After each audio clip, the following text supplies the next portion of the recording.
Bonsoir tout le monde, je suis Joanne Despins, je suis journaliste en alimentation, co-animatrice de l'émission L'épicerie qui existe depuis 20 ans à Radio-Canada. C'est une émission d'affaires publiques qui s'intéresse à l'alimentation en général, mais à peu près sous toutes ses coutures. Alors, quand on m'a proposé d'animer cet avant-match de la Coupe Stanley, j'ai été d'emblée intéressée. J'avais envie, non, sérieusement, de parler avec vous autres d'alimentation durable, d'insécurité alimentaire, de gaspillage alimentaire, de l'industrialisation de l'alimentation. Alors, quand j'ai vu le programme, comment cette conférence Regard sur nos assiettes s'intéressait à l'importance de la traçabilité des aliments, le développement durable qui peut s'appliquer à l'alimentation, notre rapport à l'alimentation, je me suis dit, bon, ben parfait, moi je vais être là, je veux entendre ce que nos conférenciers vont avoir à nous dire ce soir, un peu comme vous. Alors, mes questions sont pas plus pertinentes que les vôtres, ça va être très intéressant de vous entendre aussi, parce qu'il y a plusieurs organismes publics, il y en a sans but lucratif aussi, qui font de l'alimentation une priorité pour contribuer à la sécurité alimentaire de tous et de toutes. Et il y a beaucoup d'initiatives qui se multiplient. Il y en a à l'échelle locale, il y a des nouveaux projets qui ont vu le jour pour offrir une assiette diversifiée, saine, respectueuse de l'environnement, de la culture. Et au menu de cette conférence ce soir, on va aborder le paysage alimentaire montréalais avec un regard sur le parc Extension où se trouve le Campus 1000. Mais nous allons discuter aussi des initiatives communautaires en alimentation, l'accès aux aliments sains sur un territoire un petit peu plus vaste que ça aussi. Et parlant de territoire, avant toute chose, je voudrais commencer par reconnaître et saluer les gardiens traditionnels du territoire sur lequel nous nous trouvons. J'exprime aussi mon respect envers les anciens du passé, du présent et du futur, et je reconnais la contribution des peuples autochtones à la culture des sociétés autour du monde. Et je vais vous parler, peut-être que vous les connaissez encore mieux que moi, mais de ces projets éphémères de l'Université de Montréal, qui fait entre autres partie intégrante de cette soirée. Il y a, si vous vous souvenez, au tout début du chantier, oui, du Campus 1000, qui était à peine commencé, il y avait des initiatives pour faire des liens avec les nouveaux voisins, avec le voisinage de ce qu'allait être le campus. Et il y a eu ce site des projets éphémères qui a permis aux résidents des quartiers voisins et de tout Montréal aussi de se réapproprier cette ancienne gare de triage. Il y a une dizaine d'organismes locaux qui proposent depuis d'ailleurs des activités d'agriculture urbaine, d'apiculture, d'entretien arboricole qui se sont ajoutés à une offre artistique scientifique de l'Université de Montréal. Il y a eu la création de liens durables avec les milieux, le partage de savoir, le verdissement de surface, la promotion de la biodiversité qui sont au cœur de la vision du site. Et pour le moment, comme vous le savez, pour les raisons que vous connaissez, surtout le site des projets éphémères est réservé aux apiculteurs et aux jardiniers en raison de la pandémie, de cette crise sanitaire, mais ils vont être ouverts bientôt à nouveau pour accueillir les gens du quartier, les gens de Montréal et tous ceux qui auront envie de visiter. Mais d'ici là, on vous propose des conférences comme celle de ce soir et on va vous inviter pendant la soirée à des conversations. Vous avez juste, si vous avez des questions à proposer à nos invités, vous le faites avec un commentaire de la vidéo. Et je vous souhaite une agréable soirée. Et je vous fais une promesse qu'à 8h moins 2, moins 1, on aura le temps de faire une petite conclusion pour que vous partiez rapidement pouvoir écouter le match tant attendu. Alors, notre première invitée ce soir, c'est Geneviève Boulay. Elle est cofondatrice, directrice générale de la Place Commune. Je ne sais pas si vous connaissez la Place Commune, mais c'est un grand projet de café solidaire alimentaire au cœur du quartier Parc Extension. La coopérative de la Place Commune soutient d'autres acteurs en alimentation. Il y a les Fruits défendus, le collectif Cratère, il y a les jardins collectifs du Parc Extension qui participent à Grazapap, qui est le groupe d'action en sécurité alimentaire de Parc Extension. Et on me dit que si jamais on cherche Mme Boulay à quelque part, il y a de fortes chances qu'on la trouve directement dans les jardins. Bonsoir, Mme Boulay. Bonsoir. C'est vrai que vous êtes plus souvent les deux mains dans la terre qu'en conférence, sur vidéoconférence comme ce soir? Oui, il y a toujours des changements qui se passent à travers les années. Par contre, on a travaillé beaucoup, j'ai travaillé beaucoup dans la terre, en créant les jardins, aussi dans la cuisine de la place commune. Maintenant, mon rôle est plus administratif. On a une belle grande équipe qui gère. On est 9 employés aujourd'hui à la place commune. Qu'est-ce qui vous motive? Qu'est-ce que c'est, si vous aviez à décrire votre travail pour les gens qui ne connaissent pas nécessairement la place commune, ce serait quoi? La place commune est un endroit qui est engagé, qui se veut communautaire. On essaie d'être un lieu accueillant, qui offre une cuisine végétarienne, mais qui s'autofinance à travers différents services en alimentation, mais en même temps qui porte une mission sociale. Donc, c'est une entreprise d'économie sociale qui s'est concentrée sur l'alimentation et bien sûr sur l'agriculture. Et pourquoi Parc Extension particulièrement? Il y a une raison géographique? Oui, lorsqu'on a créé la place commune, nous étions des citoyens de Parc Extension. Donc, pour nous, c'était logique de créer un espace communautaire, un genre de carrefour alimentaire dans Parc Extension. Parc Extension, c'est un quartier qui est très riche en agriculture urbaine, en cuisine. C'est un quartier qui est multiethnique. Par contre, c'est un quartier qui est défavorisé au niveau financier. Donc, la majorité des gens vivent sous le seuil de pauvreté. Et puis, nous, on voulait créer un espace marchand, mais non capitaliste, dans lequel on pourrait mettre de l'avant nos valeurs communautaires, environnementales et se mobiliser pour une plus grande justice, que ce soit une justice environnementale, une justice sociale, une justice alimentaire. Donc, c'était à la fois du militantisme et du commerce en même temps. Et comment ça se passe au quotidien? Quels sont les échos que vous en avez? Ça fait quand même quelque temps là, que vous opérez. Oui, on est là depuis 2015. Nous sommes très bien ancrés dans le quartier. Donc, on rejoint de nombreuses communautés, mais aussi à l'extérieur du quartier, on rejoint des personnes qui viennent visiter. Donc, tranquillement, on fait nos preuves et on a diversifié nos services. On a un service traiteur, on a aussi un frigo communautaire gratuit, on a une cuisine dans laquelle on sert des repas, on fait des cueillettes de fruits, on a des jardins dans les cours arrière, on soutient des collectifs tels le Jardin collectif de Parc Extension ou le collectif Cratère, le collectif des fruits défendus. Donc, on fait vraiment un tas d'activités.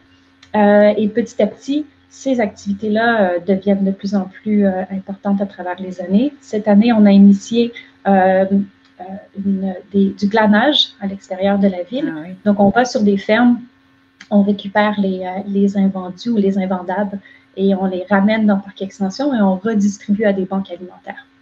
Êtes-vous capable de chiffrer ce que vous récoltez, que ce soit tout près dans Parc Extension ou en glanage, en quantité, ce que vous réussissez à récolter plutôt qu'à acheter pour pouvoir subvenir aux besoins de votre clientèle? Oui, mais l'été, on arrête d'acheter des légumes. Des fruits et légumes, c'est quand même assez impressionnant.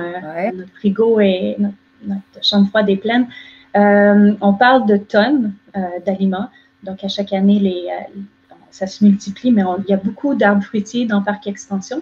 Donc, par exemple, on a des arbres qui sont très abondants et on va faire des cueillettes qui représentent des grandes quantités. Même chose lorsqu'on fait du glanage sur des fermes.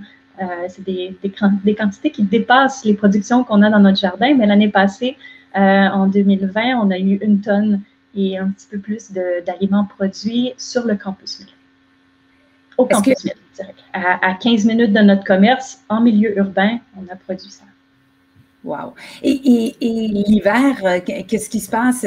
Pouvez-vous faire de la conservation puis continuer à produire pendant l'hiver à partir de vos récoltes? Oui, là, j'ai parlé d'autofinancement. On s'autofinance, mais nous sommes également financés par différents organismes, différents paliers gouvernementaux. Et on est en train de développer un projet qu'on souhaite voir mettre à jour qui va s'appeler Conserve ta terre. Donc, on souhaite mettre une ligne de produits de conserve issus de nos partenaires et de nos activités. Ce projet-là est en projet pilote en ce moment. Depuis le tout début de la place commune, on produit nos sauces tomates, des pestos qu'on réutilise dans la cuisine. Donc oui, la conservation est importante. Nos congélateurs sont pleins. Donc on essaie de garder le plus possible. Par contre, dans les mois d'hiver, oui, on se tourne vers l'agriculture locale. On doit acheter on se tourne vers les autres agriculteurs. On doit acheter des produits, bien sûr. Et puis, on ne fait pas pousser notre farine, ni notre café, ni notre lait. Donc, c'est ça. On n'est pas... on comprend que c'est seulement une petite partie de nos produits qu'on vend, qu'on arrive à produire nous-mêmes. Par contre, on est sur une très bonne voie. Vous avez des félicitations de Caroline Marié à l'écran qui nous dit bravo pour tous vos volets d'intervention. Effectivement, bravo. Les jardins du Campus 1000, ça change quoi pour vous? C'est quoi la part de cette portion-là? Lorsqu'on a créé notre plan d'affaires avec la place commune, on rêvait d'avoir un espace en ville, donc comme plusieurs commerçants ou restaurateurs.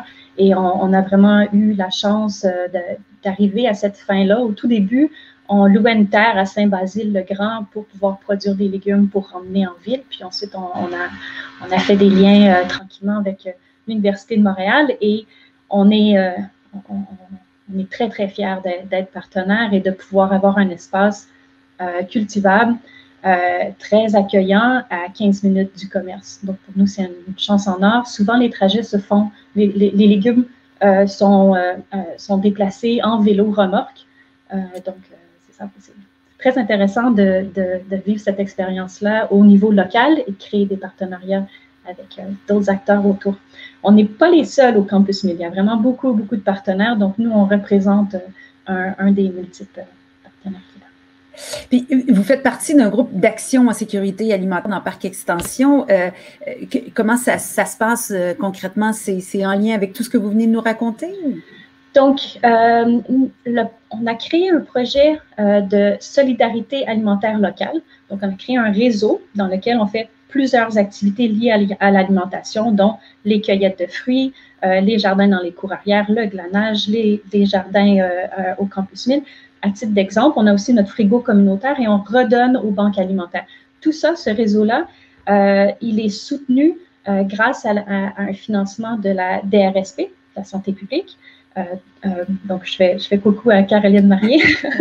Et ensuite, ça, c'est ce projet-là au complet est chapeauté et rendu possible grâce au GRASAP. Donc, le GRASAP, que vous avez nommé au tout début, c'est un groupe de réflexion et d'action en sécurité alimentaire de Parc Extension qui représente la table sectorielle en alimentation. Donc, nous faisons partie de cette table, la place commune est membre. Et c'est ça. Donc, on regroupe plusieurs autres organismes, dont des organismes qui bénéficient des produits qu'on rapatrie à gauche et à droite. On me dit que vous êtes une femme de terrain. Je n'ai pas discuté à le croire quand je vous écoute, mais j'imagine que vous avez des échos des gens qui sont de Parc Extension, qui vous ont vu arriver en 2015 et qui, là, 6 ans plus tard, récoltent les fruits, eux aussi, au sens propre comme au sens figuré. Qu'est-ce qu'on vous dit? Qu'est-ce qu'on constate? Mais il n'y avait pas de café de ce genre à l'intérieur de Parc Extension. Il y avait d'autres coopératives autour, mais on a créé notre place avec confiance, mais humilité aussi. On est allé à petits pas, donc on voulait vraiment faire attention à notre intégration dans un quartier qui a quand même plusieurs problématiques et beaucoup de richesses, beaucoup d'histoires aussi. Donc, on a approché le quartier avec humilité, avec persévérance, puis on fait nos preuves tranquillement, puis on est très bien accepté, on est très redonnant. Ce qui est inspirant en tant qu'entrepreneur, c'est de voir d'autres personnes inspirées par le projet. Donc, on a des groupes qui sont inspirés par la place commune, donc c'est sûr que c'est toujours intéressant de voir qu'on fait rêver les plus jeunes aussi. Avez-vous l'impression que vous pourriez être un modèle, que ça pourrait être exporté dans d'autres quartiers, dans d'autres régions? Définitivement, mais nous, on regarde d'autres coopératives, on regarde d'autres groupes à travers l'Amérique du Nord ou ailleurs sur la planète, puis on n'est vraiment pas les seuls à faire ça. On est vraiment dans un mouvement où on essaie de se rapprocher de la Terre, qu'on essaie un mouvement de décroissance dans lequel on focus beaucoup sur le local, à la petite échelle, la communauté. Donc, c'est des choses qui prennent plus de temps, mais c'est vraiment, je pense que c'est dans l'air du temps de savoir qu'est-ce qui est dans notre assiette et de participer le plus possible à cette production-là. Et vous, personnellement, ou en tout cas avec Place Commune, vous souhaitez quoi pour l'avenir? Oh, j'avais parlé de justice tantôt, vraiment que les démarches politiques facilitent une plus grande justice sociale. Donc, j'aimerais voir ça, j'aimerais encourager ça. Je crois qu'on est quand même sur une bonne voie, mais c'est ça, je pense qu'il faut autant de militants possible qui s'associent et qui idéalisent quelque chose de mieux. Et puis, en même temps, mais je pense que c'est un droit de demander d'avoir des aliments sans pesticides. C'est un droit d'avoir accès à la terre, d'avoir des aliments qui ne sont pas suremballés. Donc, tout ça, ça commence à faire du sens pour un paquet de monde. Bien, bravo encore pour ce que vous faites. Je ne sais pas si vous avez vu défiler les commentaires et les félicitations qu'on vous a envoyées, Mme Desloyaux, Mme Boulet, Mme Ouellette, qui vous félicitent pour ce que vous faites. Souhaitons que les instances gouvernementales, politiques, institutionnelles vous entendent et que effectivement vous puissiez poursuivre longtemps une initiative comme celle-là, puis que Place Commune continue de vous donner cette place-là et que vous continuez de vous l'approprier, les deux mains dans la terre. Merci beaucoup, Geneviève, pour cette participation. Ça a été un plaisir de vous entendre. Je voudrais qu'on poursuive la discussion maintenant avec Charlotte Maheu. Charlotte, c'est une étudiante à la maîtrise en environnement et en développement durable. Et dans le cadre de sa thèse, elle a étudié et fait l'inventaire des initiatives en alimentation durable directement à l'Université de Montréal. Elle a également créé le CIAD, la Coalition des initiatives en alimentation durable de l'université. Et j'aimerais, Charlotte, bonsoir d'abord. Merci d'être là. Je sais que vous êtes à traverser le Canada. Merci beaucoup d'être avec nous, d'avoir pris ces quelques minutes. Je voudrais vous entendre, que vous me parliez de ce rapport de maîtrise, parce que je vous avoue honnêtement que je suis intriguée sur les initiatives d'alimentation durable à l'université. Je trouve ça intéressant déjà de savoir qu'elles sont multiples. Bien, d'abord, merci beaucoup pour l'invitation. C'est un honneur d'être parmi vous ce soir et d'avoir l'opportunité de partager un peu ma recherche. Donc, en fait, c'est ça, je me suis intéressée à la fois faire une caractérisation de l'offre alimentaire sur le campus, autant en termes de l'offre alimentaire dans les services institutionnels que l'offre de services alternatifs, par exemple, par des regroupements étudiants ou des services d'action communautaire qui ont aussi des intérêts en alimentation. Et parallèlement à ça, je me suis aussi intéressée à connaître, en fait, l'opinion des membres de la communauté de l'Université de Montréal, donc de ses étudiants, employés et professeurs, à propos de l'offre alimentaire du campus, puis aussi de l'importance qu'ils accordent aux enjeux reliés à l'alimentation durable, pour avoir une idée, en fait, des priorités vers lesquelles on devrait peut-être s'orienter dans les prochaines années en termes d'offres alimentaires qui devraient être proposées sur le campus, puis peut-être aussi par quel angle rejoindre, en fait, les personnes pour qu'ils s'intéressent à l'alimentation durable, puis que ça se transmette peut-être dans des comportements d'achat même. Vous savez qu'il y a beaucoup d'intérêt sur les conclusions de ce rapport-là, parce que si vous êtes capable d'avoir des réponses claires, nettes et précises avec toute une nouvelle génération, ça va être grandement intéressant pour beaucoup de gens. Mais qu'est-ce que vous entendez par alimentation durable? C'est quoi votre définition de l'alimentation durable? En fait, je vais vous partager une définition assez large. J'ai interviewé une quinzaine d'intervenants qui font partie du système alimentaire de l'Université de Montréal. Puis, dans ma réponse, dans le fond, vous allez retrouver leur opinion, comment eux, ils l'ont formulée également.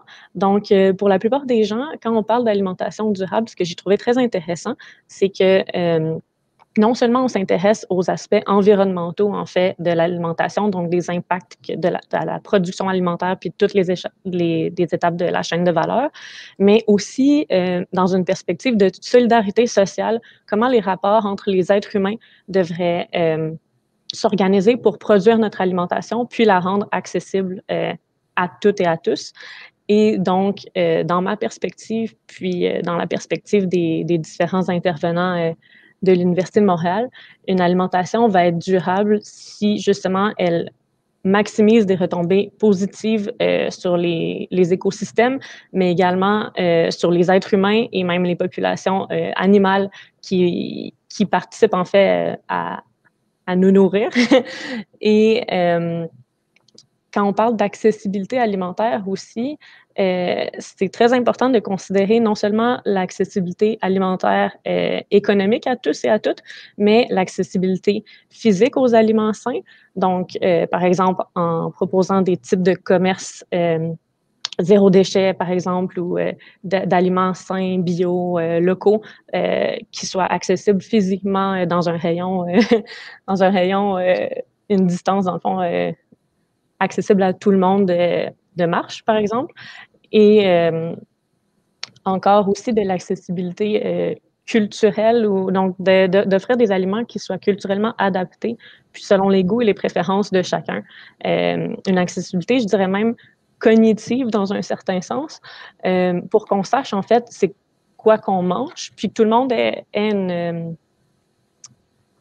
en fait accès aux informations pour savoir c'est quoi des aliments sains, des aliments qui sont adaptés, dans le fond, à leur diète, à leur régime, à leur environnement. Donc, en bref, là, je pourrais continuer encore longtemps, mais je vais vous résumer ça. On comprend que c'est vaste, mais en même temps, il y a un objectif qui est très, très précis.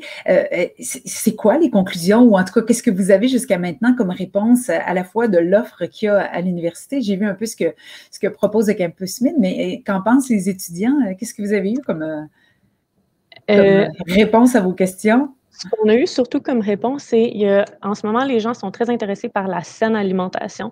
Donc, il y a beaucoup de personnes qui envisagent l'alimentation durable dans une perspective de santé globale où la santé des êtres humains et des écosystèmes est étroitement liée. Donc, autant au niveau de la santé, justement, physique que psychologique des êtres humains. Donc, de bien manger, de manger selon nos goûts, fait aussi partie, en fait, d'une alimentation qui serait dite durable. Et également, les gens, de plus en plus, je crois, avec la pandémie, donc évidemment, l'alimentation locale, l'engouement pour l'alimentation locale est ressorti dans les réponses. Et la lutte au gaspillage alimentaire ainsi que la tendance vers le zéro déchet, c'est vraiment quelque chose qu'on peut observer. Par contre, ce que j'ai trouvé malheureux, c'est qu'il y a beaucoup en fait, la majorité des gens ne sont pas vraiment au courant des initiatives qui se déroulent sur le campus, alors que depuis plusieurs années, l'alimentation durable est de plus en plus populaire. Puis, on a vu comme plein d'initiatives émerger, autant au niveau des regroupements étudiants, des petites initiatives, qu'au niveau des services alimentaires institutionnels. Mais très peu de gens semblent au courant, en fait, de ce qui se passe sur le campus. Est-ce que c'est pour ça que vous avez créé la coalition?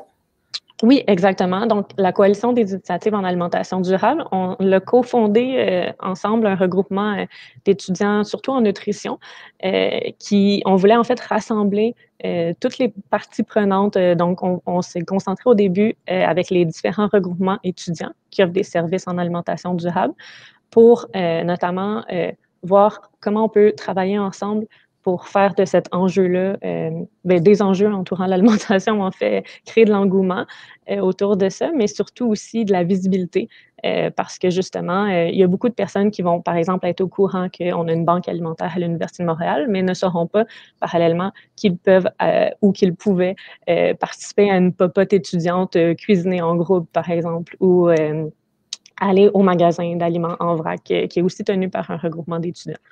Donc, le but de cette coalition-là, c'est surtout de se créer de la visibilité commune, de créer des projets mutuels aussi, puis d'amener, en fait, de colliger peut-être un petit peu les différentes réalités, les différents points de vue des étudiants. Donc, la Banque alimentaire, par exemple, va avoir une perspective, puis une vision sur le campus de ce qui peut se passer au niveau de l'insécurité alimentaire, qui est tout aussi importante d'amener à la table de discussion que des regroupements comme Envrac, par exemple, qui proposent une alimentation zéro déchet. Puis tout ça fait partie de l'alimentation durable. Puis malheureusement, souvent, on manque peut-être de canaux de communication pour rassembler tous ces gens-là autour d'une même table, puis les faire travailler ensemble, de même que les faire travailler avec des services institutionnels comme Local, à la cafétéria principale de l'université, qui, depuis quelques années, a comme créé des maillages de plus en plus avec les regroupements étudiants pour leur offrir des espaces, notamment en offrant à la banque alimentaire un espace pour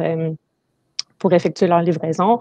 Et donc, à mon avis, puis à l'avis de ceux qui se sont joints à cette coalition, on a intérêt à discuter ensemble, se rassembler, faire connaître les différentes réalités, puis créer des projets communs plus forts, plus gros, qui rayonnent davantage. Puis ce que j'entends aussi, c'est qu'il y a l'aspect économique, donc qui est vu à travers ça aussi, si on parle de banque alimentaire, parce que souvent, quand on parle d'alimentation durable, on a l'impression que c'est pour les riches, que ce n'est qu'accessible en faisant pas de compromis, mais que ça a un prix, tout ça. Mais là, vous semblez parler de pair avec un portefeuille peut-être moins garni. C'est ça. Effectivement, c'est une grosse problématique. Souvent, on va réserver ce discours-là un peu comme si c'était réservé à une élite, d'avoir accès à une alimentation saine et durable, alors que par définition, une alimentation durable devrait l'être pour tous et toutes. Dans notre monde, en fait, si on dit qu'on veut un système qui soit durable, ça doit maximiser des retombées positives sur tous les êtres humains, donc autant sur les consommateurs, les consommatrices que les producteurs et les productrices. Et donc, c'est un des enjeux auxquels la coalition désire beaucoup aussi s'attaquer, ou du moins pas s'attaquer, mais travailler de pair peut-être. On aurait peut-être des projets pour rendre des politiques ou des incitatifs économiques qui puissent aider les personnes qui sont plus en situation d'insécurité alimentaire ou qui ont moins de moyens à pouvoir se nourrir aussi sainement puis dignement que tout le monde, en fait. Puis est-ce que c'est bon, l'offre alimentaire à l'université? Je vous dirais que oui. Oui, en ce sens qu'il y a beaucoup de choses qui se sont faites dans les dernières années. Donc, on a des services alimentaires qui sont beaucoup axés sur la saine alimentation. De plus en plus, en fait, avant la pandémie, il y a eu des initiatives pour la réduction de l'emballage, du gaspillage alimentaire par la redistribution du surplus. Là, on va voir dans un monde pandémique, post-pandémique, comment tout ça va se replacer. Mais c'est certain qu'il y a encore du travail à faire, notamment au niveau de la gestion des approvisionnements. On a besoin d'en connaître encore plus sur la situation. Donc, il y a beaucoup de données qui sont encore manquantes. Les cafés étudiants, on ne sait pas exactement encore quelle est leur offre alimentaire parce qu'ils sont tous indépendants. Donc, il y a encore beaucoup de travail à faire pour connaître exactement quel est le portrait de la situation, puis faire davantage, mais certainement qu'on est sur la bonne voie. En tout cas, on va suivre avec beaucoup d'intérêt à la fois vos conclusions, mais aussi tout ce qui se passe du côté de l'alimentation de l'université. Merci beaucoup, Charlotte. Merci. Et bon voyage dans l'Ouest canadien. Je vous rappelle que vous pouvez nous envoyer vos questions via les commentaires de cette vidéo en tout temps, puis on pourra les transmettre aux invités sans problème. On va accueillir maintenant un nouvel intervenant, c'est Sébastien Rioux, qui est professeur au département de géographie de la Faculté des arts et des sciences de l'Université de Montréal, qui est également titulaire de la chaire de recherche du Canada en économie politique de l'alimentation et du bien-être. Je suis contente d'avoir tout ça écrit devant moi parce que j'aurais pas pu vous présenter sans notes. On sait que l'alimentation est au cœur de vos recherches, Dr. Rioux. On peut parler avec vous d'agriculture, d'alimentation, mais on ne peut pas parler de tout ça sans parler de territoire, de climat, d'espace. J'aimerais ça que vous nous parliez de qu'est-ce qui vous motive, qu'est-ce qui, finalement, vos travaux de recherche, si vous aviez à nous les résumer, ça serait quoi? Bonsoir, très heureux d'être... bonsoir. Et puis, merci à toute l'équipe des projets éphémères pour l'organisation, puis à vous, Madame Despins, pour l'animation. Moi, ce qui me motive essentiellement, c'est l'idée qu'on peut faire mieux en agriculture. qu'on a le talent, qu'on a les outils, qu'on a les savoirs et surtout la motivation pour redonner un peu à l'agriculture ses lettres de noblesse. Et je vous dirais qu'à ce niveau-là, les jeunes me donnent beaucoup d'espoir. Ils sont engagés, ils sont soucieux de l'environnement, ils sont convaincus qu'il faut changer les choses. Et puis, je ne peux pas être plus en accord avec eux et elles. Et puis, je le vois avec mes étudiants et étudiantes, là, autant au bac qu'à la maîtrise ou au doctorat. Il y a vraiment une lame de fond générationnelle qui entraîne en fait qui nous entraîne dans justement une réflexion critique sur nos pratiques agricoles qui est extrêmement saine, je pense. Donc ça, je trouve ça extrêmement motivant. Pour ce qui est de mes axes de recherche, peut-être trois grands axes principaux. Premièrement, au niveau de la production, je m'intéresse à ce qu'on pourrait appeler la géographie historique de la production alimentaire. Donc, qui produit quoi, où, quand et comment. Et j'essaie de répondre à ces questions-là sur la longue durée. L'idée principale ici, c'est que les dynamiques alimentaires contemporaines ont de très longues racines historiques qu'il faut comprendre pour être capable de changer les choses. Deuxième axe qui est davantage au niveau de la distribution, eh bien, mes travaux ici s'intéressent aux inégalités d'accès à une alimentation saine, variée et en quantité suffisante. Donc, en partant du constat qu'il y a assez de bouffe pour nourrir tous les êtres humains sur la planète, je m'interroge en fait sur les liens qui existent entre les inégalités socio-économiques et l'insécurité alimentaire. Et puis finalement, au niveau de la consommation, je m'intéresse aux enjeux qui sont liés à la baisse de la qualité des aliments, que ce soit par les processus de transformation, par la fraude alimentaire ou encore par la diminution de la qualité nutritionnelle des aliments à cause, entre autres, de l'agriculture industrielle. Donc, ça fait pas mal le tour de ce que je fais de façon générale. J'ai 48 000 questions qui me viennent en tête parce que quand on a quelqu'un qui prend le temps de poser des regards comme vous le faites sur ce vaste domaine, il y a beaucoup de choses. Vous venez de parler de l'agriculture industrielle. Avez-vous l'impression qu'on va continuer à avoir de l'agriculture industrielle avec la population qui ne cesse d'augmenter, mais en contrepartie, vous le dites, les jeunes sont intéressés par le territoire, par la protection de l'environnement, par la sécurité alimentaire. On voit de plus en plus de jeunes fermiers qui veulent faire les choses différemment. Est-ce qu'ils vont cohabiter ou est-ce qu'à un moment donné, il va y avoir un renversement d'après vous? Écoutez, j'espère voir un renversement graduel, mais je pense que pour être réaliste, le paysage agricole québécois témoigne non seulement d'une tendance vers l'agriculture industrielle, mais je pense aussi que ça va continuer encore un certain temps. Mécanisation, concentration des terres entre les mains d'un petit nombre de joueurs, monoculture, tous les intrants chimiques, productivité à outrance. Tout ça, je pense ça va demeurer encore pour un certain temps, non seulement parce qu'il y a des intérêts économiques très forts qui sont derrière ça, mais aussi parce qu'il y a des politiques publiques qui supportent ce modèle-là, plus que tout autre modèle alternatif qu'on a présentement.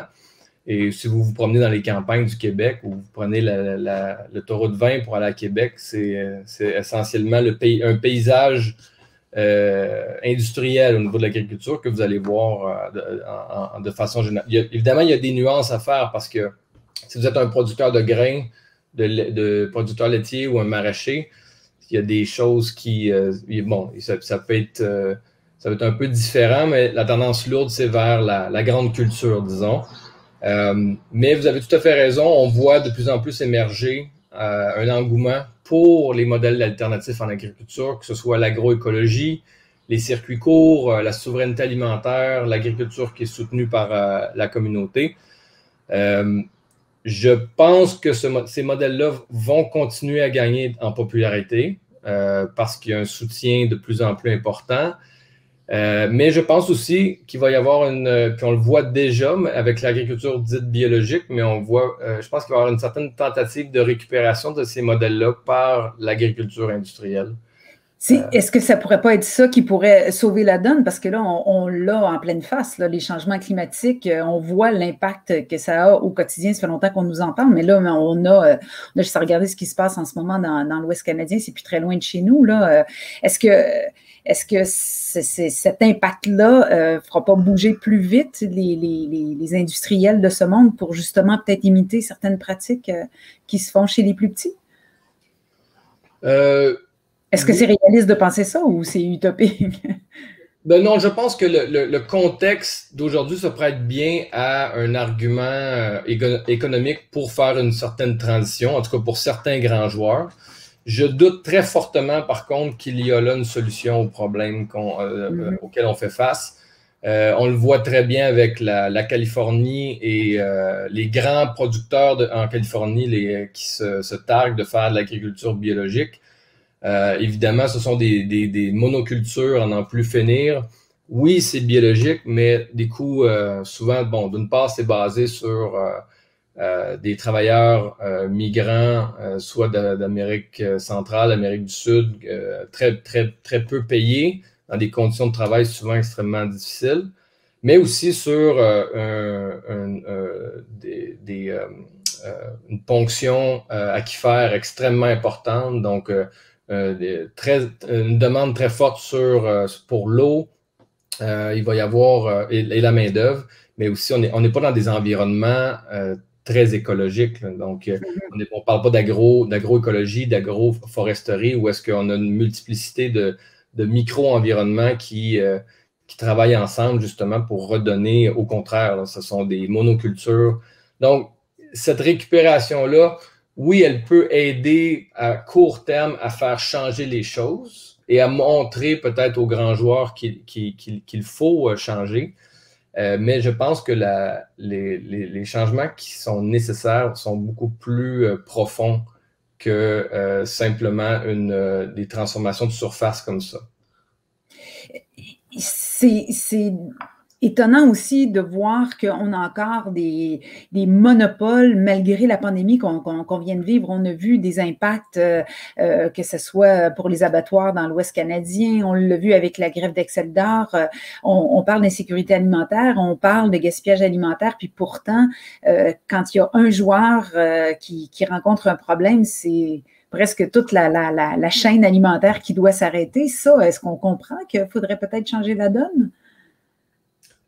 Sans doute beaucoup de joueurs le comprennent, mais encore une fois, c'est une histoire de gros sous. Hein? Puis on parlait plutôt de la concentration des terres. La concentration des intérêts économiques dans le secteur de l'alimentation, c'est à toutes les étapes. Là. Vous avez parlé de l'abattage, du secteur des abattoirs, c'est la même chose. Encore une fois, ce sont devenus des abattoirs de plus en plus importants qui concentrent de plus en plus les étapes d'abattage. Même chose pour la transformation. Donc, il y a réellement des oligopoles au niveau de la chaîne alimentaire qui tiennent les rênes assez serrées au niveau de l'approvisionnement. La pandémie a démontré aussi qu'il y a de très fortes limites à ce genre de modèle-là, précisément parce qu'il y a très peu de résilience d'une certaine manière. Et donc, ça devient difficile de se retourner. C'est dans ce contexte-là qu'on l'a vu l'année passée, le premier ministre Legault parlait même de souveraineté alimentaire. Je ne pensais pas de vivre assez vieux pour en entendre parler, surtout d'un premier ministre du Québec, mais en même temps, le modèle que le gouvernement a en tête ici, ce n'est pas un modèle de micro-ferme très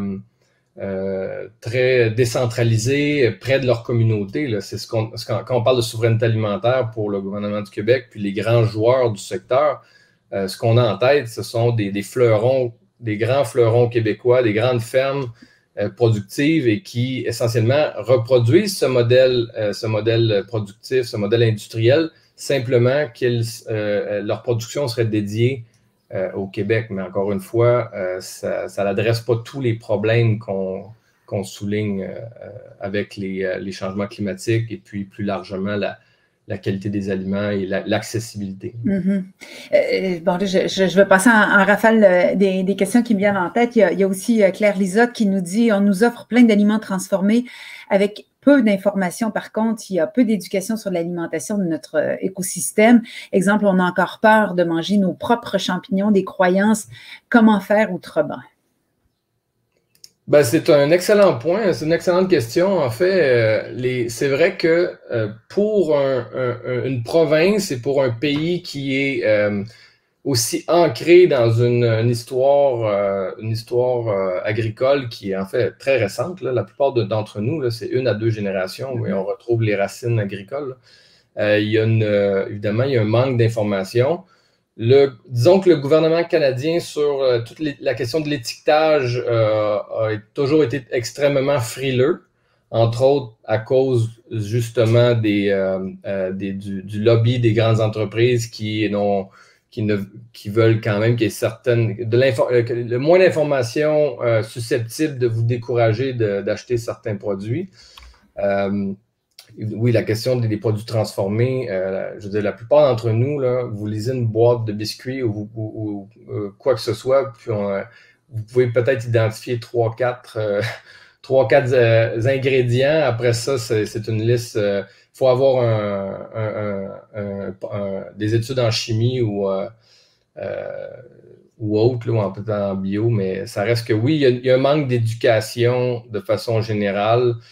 Puis je vous dirais même, c'est pas simplement au niveau de la consommation, même au niveau de la production, les saisons, qu'est-ce qu'on produit au Québec. Donc, vous pouvez imaginer comme les champignons, c'est un bon exemple. C'est encore... on a perdu beaucoup de savoir traditionnel à ce niveau-là. Et moi, je le vois de façon assez importante, là, juste sur la question des saisons, des récoltes, des semences, ces choses-là. Les gens sont souvent... Parce qu'il y a une abondance de nourriture partout et toute la question des saisons, des cycles naturels, etc., un peu nous a échappé à bien des égards. Je suis entièrement d'accord avec tout ce que vous venez de dire. Heureusement, les gens sont de plus en plus curieux, donc de plus en plus de pression pour qu'on en sache davantage sur les aliments qu'on nous propose. Mais il y a les fraudes alimentaires aussi qui insécurisent beaucoup les gens en achetant des produits alimentaires. C'est quoi les bons indicateurs? Avez-vous des trucs à nous donner sur la qualité ou l'éthique de ces produits-là? Ben, ma foi, l'Agence canadienne d'inspection des aliments est quand même une des meilleures organisations de ce type-là au monde, là, donc il ne faut pas non plus... ce qu'on a beaucoup au Canada ou au Québec, c'est des fraudes économiques, donc rarement vous allez tomber malade. En fait, c'est plus que vous allez acheter du miel ou de l'huile d'olive qui a été diluée avec un produit une huile de moins bonne qualité, par exemple. Donc, c'est vraiment une fraude économique, mais personne qui va mourir de ça. Les façons de limiter ça, évidemment, ça vaut ce que ça vaut, mais circuit court, le moins d'intermédiaires possible, des produits non transformés, produits locaux, ça va aider, surtout parce que les gens auxquels vous allez les acheter, vous allez les rencontrer, vous les connaissez, et eux leur modèle d'affaires est quand même basé beaucoup sur leur réputation. Donc, il y a aussi, et leur insertion au niveau de la communauté. Donc, souvent, on voit la fraude alimentaire qui bénéficie beaucoup de la complexité des réseaux du système alimentaire mondialisé, l'anonymat un peu que permet tous les intermédiaires. Donc, évidemment, ça, c'est des petits trucs, mais d'une certaine manière, c'est aller au restaurant, vous demandez un poisson, ça se peut qu'on vous refile quelque chose d'un peu moins cher que ce que vous aviez demandé, puis que vous n'allez pas vous en rendre compte. Donc, c'est pas infaillible comme méthode, mais au moins, c'est un certain guide. Avant de vous laisser, Philippe Suriou, il y a des questions du public. Il y en a plusieurs, on va essayer d'en prendre quelques-unes. Il y a Sabine Gédon qui nous dit « Que pouvez-vous nous dire sur la baisse de la qualité nutritionnelle des aliments? Il semble que ce soit un sujet peu médiatisé. » Tout à fait. Ça, c'est un sujet qui est passionnant et qui est très peu, et on en parle très peu. Je vais faire très vite parce que je sais que le temps file, mais je prends un exemple parmi tant d'autres. La vitamine C dans les tomates, par exemple, est 40 à 50% moindre aujourd'hui qu'elle l'était au sortir de la Deuxième Guerre mondiale. Je pense que le fer aussi dans certains aliments diminue jusqu'à l'ordre de 70-80%. Ça, c'est entre autres justement tous les modèles d'agriculture industrielle et surtout les sols qui sont de moins en moins riches, qui sont moins fertiles qu'ils l'étaient, il y a moins de vie dans nos sols, puis ça c'est très bien documenté, qui se traduit évidemment par une alimentation qui est elle-même moins riche, moins nutritionnelle. Donc on a des méga tomates, des méga tout, mais vides d'une certaine manière. Il y a des collègues en France qui ont fait une enquête là-dessus qui est fascinante, qui a été diffusée en Europe puis qui a été rediffusée aussi à l'émission Enquête sur le site de Radio-Canada. Vous allez pouvoir écouter ce documentaire-là. C'est à la fois inquiétant, mais très, très intéressant. Est-ce qu'on a le temps pour une dernière question? Deux questions même venant de Beth Fanny. Pourquoi l'agriculture continue à utiliser des pesticides alors que certains sont mauvais pour la santé, voire néfastes? Et est-ce que la permaculture et les serres Walipine, pourrait être une solution pour les cultures d'oxy? Serre Walipini, excusez-moi, je ne connaissais pas. Moi non plus, je ne connais pas, donc peut-être je vais sauter cette question-là. Peut-être que c'est juste une question de... Mais pour la première, pourquoi on continue à utiliser des pesticides? Premièrement, parce que c'est légal. Donc, on a le droit de le faire. Donc, pourquoi ne pas le faire? Et parce que c'est économiquement rentable de le faire.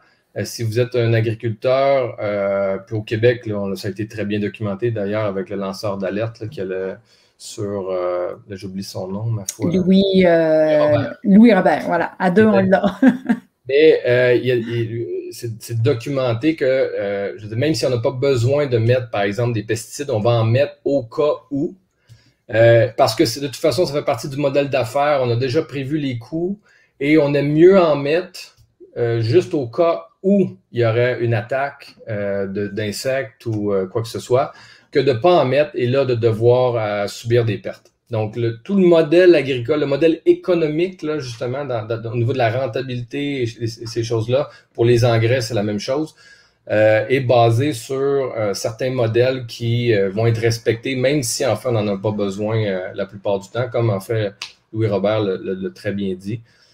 Mais encore une fois, ça fait partie justement d'une logique économique. Et tant et aussi longtemps que c'est légal, on peut s'attendre, ou qu'il n'y a pas de limite à l'utilisation, on peut s'attendre à ce que les agriculteurs continuent à l'utiliser peut-être plus que ce qu'on a besoin de faire.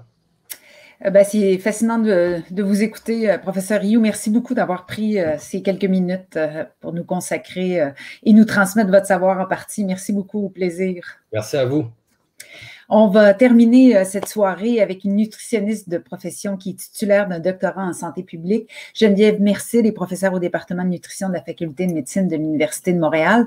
Elle s'intéresse à l'influence de l'environnement alimentaire et des systèmes alimentaires locaux sur la santé et l'alimentation, de même que sur la portée, l'accessibilité et l'impact d'intervention pour une meilleure équité dans l'accès aux aliments sains et à la sécurité alimentaire. Bonsoir, Madame Mercil. Bonsoir.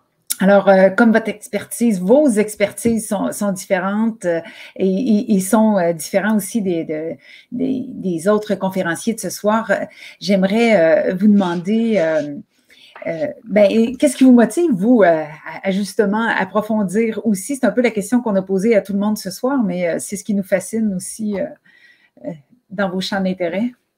En fait, moi, mon engagement est vraiment sur les questions d'équité.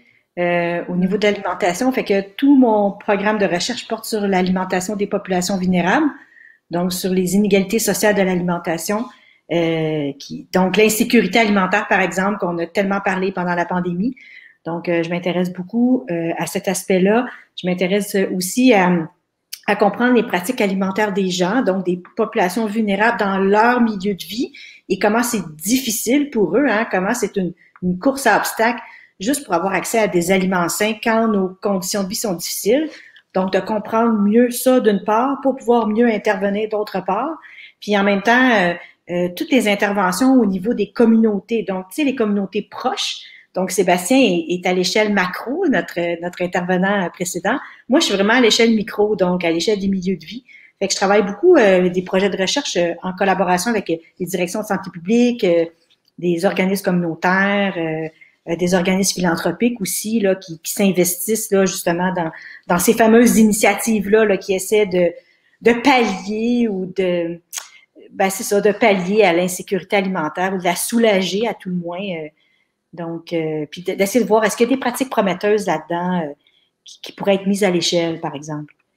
Qu'est-ce que on en a parlé beaucoup, vous l'avez dit, de l'insécurité alimentaire pendant la pandémie, mais est-ce qu'on peut déjà tirer des conclusions de qu'est-ce qu'on a appris pour justement soit contrer cette insécurité alimentaire-là ou en tout cas éviter de l'augmenter? Est-ce que par la solidarité, on a réussi à avoir une amélioration ou je me demande déjà d'avoir des conclusions de quelque chose sur lequel on est peut-être trop collé encore là-dessus. Là, en fait, on a quand même des données là, qui sont sorties, qui nous aident à réfléchir sur cette question-là. Oui, en fait, la pandémie, qu'est-ce que ça a fait? C'est que, surtout au début, ça a mis des gens au chômage, ça a fermé l'économie. Donc, si on ferme l'économie, on se retrouve dans une précarité financière et dans l'ensemble de nos conditions de vie, l'alimentation, c'est juste une portion du budget qu'on consacre dans nos dépenses quotidiennes. C'est souvent un budget qui est compressible. Donc, qu'est-ce qui est arrivé en situation de précarité? Les gens avaient de la misère à payer leur loyer, tout ça. Ils se sont retrouvés en insécurité alimentaire. Donc, au début de la pandémie, l'insécurité alimentaire a atteint il y a eu 2 millions de Québécois à un moment donné, au début de la pandémie, qui se sont trouvés dans une situation d'insécurité alimentaire qui peut varier là, selon un stade de gravité, donc de marginal, modéré ou grave. Moi, ce qui m'interpelle, c'est les situations d'insécurité alimentaire grave parce que là, vraiment, les conditions de précarité sont telles que les gens peuvent sauter des repas, en fait, ne pas manger pendant des journées entières. Donc, c'est là qu'il y a vraiment la faim. Et on l'a vu comme pendant la pandémie, ce qu'on a été capable de mesurer là de façon ad hoc à différents moments clés, c'est que l'insécurité grave aurait comme triplé à peu près. Donc, aurait atteint 8% au Québec, alors qu'habituellement, là, ce qui est quand même inconcevable dans un pays d'abondance, mais habituellement, c'est autour de entre 2 et 3% de notre population qui est en insécurité grave. Mais là, ça a grimpé jusqu'à 8%. Fait que, imaginez 8% de notre population, nous sommes 8 millions. Donc, ça fait beaucoup de monde. C'est autour de 600, 700 000 personnes qui se sont trouvées dans une situation grave. Ils ont eu faim. Donc, on a vu ça au début de la pandémie. Puis, ce qui a aidé comme à remonter la pente, c'est quand la fameuse PCU est arrivée. Donc, ceux qui ont eu la chance d'avoir accès à la PCU, c'est devenu une espèce de revenu minimum garanti. Donc, on arrive à couvrir nos besoins de base. Et là, l'insécurité alimentaire, au lieu d'être à 2 millions de personnes, là, qui était quelque chose comme 25% de la population, ça l'a redescendu. Donc, pas au niveau pré-pandémique, mais ça l'a beaucoup descendu. Donc, peut-être autour de 12-15% de la population là, dans les mois qui ont suivi. Est-ce qu'on a appris de ça? Est-ce qu'il y a des exemples d'interventions qui peuvent accroître l'accès à des aliments sains de manière plus équitable? Pas apprendre uniquement de cette pandémie-là, parce que je sais que vous vous êtes posé ces questions-là avant la pandémie et d'autres comme vous l'ont fait, mais est-ce qu'on a des exemples d'interventions concrètes? C'est sûr que si on agit seulement sur l'aliment ou sur l'accès à l'alimentation, on corrige une partie du problème. Parce que dans le fond, la cause de l'insécurité alimentaire, en tout cas dans notre pays comme au Canada, là, un pays industrialisé, où est-ce que, tu sais, le système alimentaire il est efficace. Là. On arrive à distribuer des aliments dans la communauté. Donc, c'est pas tant un problème d'accès aux aliments, c'est-à-dire on a quand même un bon système d'approvisionnement, c'est plutôt un problème d'accès économique, beaucoup plus que d'accès physique, et surtout dans les milieux urbains. C'est davantage un problème d'accessibilité économique. Donc, si on rend les aliments moins chers, par exemple, avec des subventions, moi je travaille sur une intervention qui distribue des subventions sous forme de coupons ou sous forme de cartes prépayées pour que les gens puissent acheter des fruits et légumes. Donc, c'est super intéressant parce que c'est une subvention qui est dédiée à l'achat de fruits et légumes frais, locaux et solidaires. Donc, c'est extraordinaire comme intervention, puis ça fait une différence. Mais c'est une différence qui est sur une saison, qui est sur 4 mois. Puis quand on regarde, le montant de la subvention, ben c'est quelque chose comme 25 $ par mois pour une personne seule à 100 $ par mois pour une famille. Donc, dans un budget global, dans une année, ben c'est relativement peu. Mais ça apporte quand même beaucoup de bienfaits. Donc, moi, je trouve que ce genre d'intervention-là, c'est prometteur. Sinon, ben on peut penser aux politiques alimentaires universelles. Donc, que les aliments soient accessibles dans toutes nos écoles pour tous les enfants. Ben ça aussi, ce serait une intervention qui serait vraiment intéressante, qui pourrait justement corriger des inégalités puis donner une chance aux enfants, à tous, d'apprendre de façon plus équitable, avec le ventre plein et tisser des liens dans la communauté. Donc, ce genre d'intervention-là, de politique-là, au Canada, on est le seul pays du G7 là, qui n'a pas de politique alimentaire universelle. Je suis contente que vous le mentionniez. C'est quand même étonnant pour un pays qui se targue quand même d'essayer d'avoir des politiques sociales fortes. Vous êtes très diplomate. À ce niveau-là, le Canada est pas un très bon élève là, parce qu'on tarde encore. Il y a une étude qui m'intéresse énormément. Je sais que vous y travaillez sur les systèmes alimentaires parcours. Peut-être en parler, là, je pense, c'est pas du coq à l'âne parce qu'on reste dans le même domaine, mais comme le temps file et qu'il y a une game de hockey bientôt, j'aimerais ça oui, dans 3 minutes. L'étude parcours, en fait, c'est une étude où, avant la pandémie, donc entre l'automne 2018 jusqu'en janvier 2020, donc juste avant la pandémie, on est allé dans 4 régions du Québec, on a recruté des nouveaux demandeurs d'aide alimentaire. Donc, des gens qui se retrouvaient dans une situation de précarité où là, ils ont fait appel à une banque alimentaire pour les aider à se soulager. Donc, on a recruté 1000 personnes, donc 1000 Québécois dans 4 régions, donc pas juste à Montréal.